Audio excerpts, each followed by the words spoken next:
سورہ حج کی آیت نمبر 26 میں اللہ تبارک و تعالی نے حضرت ابراہیم علیہ السلام کو حکم دیا وَطَهِّرْ بَيْتِيَ لِلطَّائِفِينَ وَالْقَائِمِينَ وَالرُّكَّعِ السُّجُودِ۔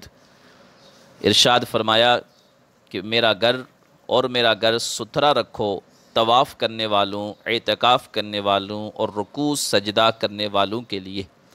سامعین محترم، ذرا اندازہ کیجئے کہ اللہ کا گھر بیت اللہ شریف، جس کی صفائی کا حکم حضرت سیدنا ابراہیم علیہ السلام کو ارشاد فرمایا گیا کہ اس گھر کو خوب صاف ستھرا رکھو، جو وہاں آ کے طواف کریں، جو وہاں آ کے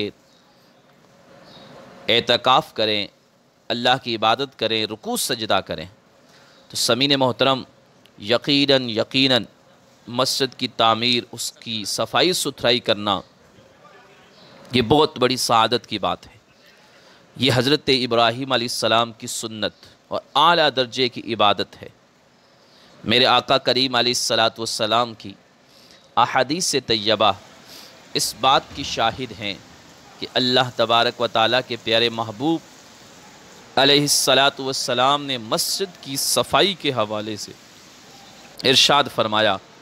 حضرت ابو قرصافہ رضی اللہ تعالی عنہ حدیث کے راوی ہیں، معجم الکبیر کے اندر حدیث ہے، آپ علیہ السلام نے ارشاد فرمایا مسجدیں تعمیر کرو اور ان سے کوڑا کرکٹ نکالو، پس جس نے اللہ کی رضا حاصل کرنے کے لیے مسجد بنائی، اللہ تعالیٰ اس کے لیے جنت میں ایک گھر بنائے گا، اور اس سے کوڑا کرکٹ نکالنا حور عین کے مہر ہیں۔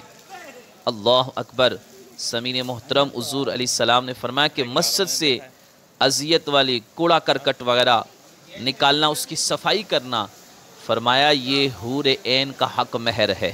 ایک اور حدیث طیبہ سنیے، یہ کتنا بڑا اجر و ثواب ہے، کتنی بڑی سعادت ہے۔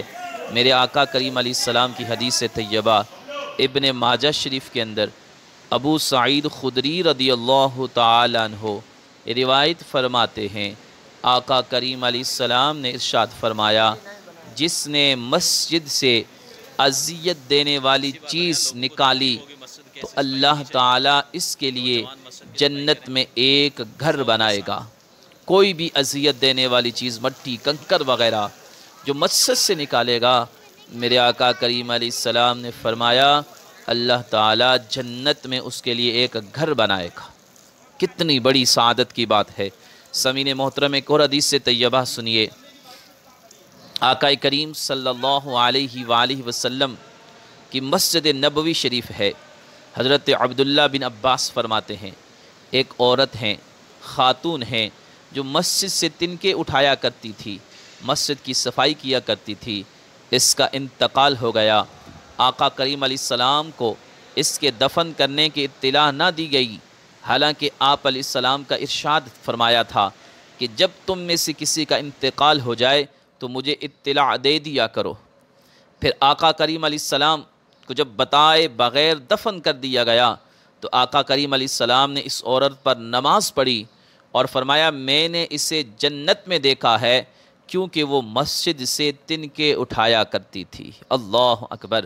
سامعین محترم، ذرا ملاحظہ کیجئے کہ وہ خاتون جو مسجد نبوی شریف کی صفائی کیا کرتی تھی، آقا کریم علیہ السلام نے تدفین کے بعد بھی اس پر نماز ادا فرمائی، یعنی نماز جنازہ ادا فرمایا، اور فرمایا میں نے اس عمل کی وجہ سے اسے جنت میں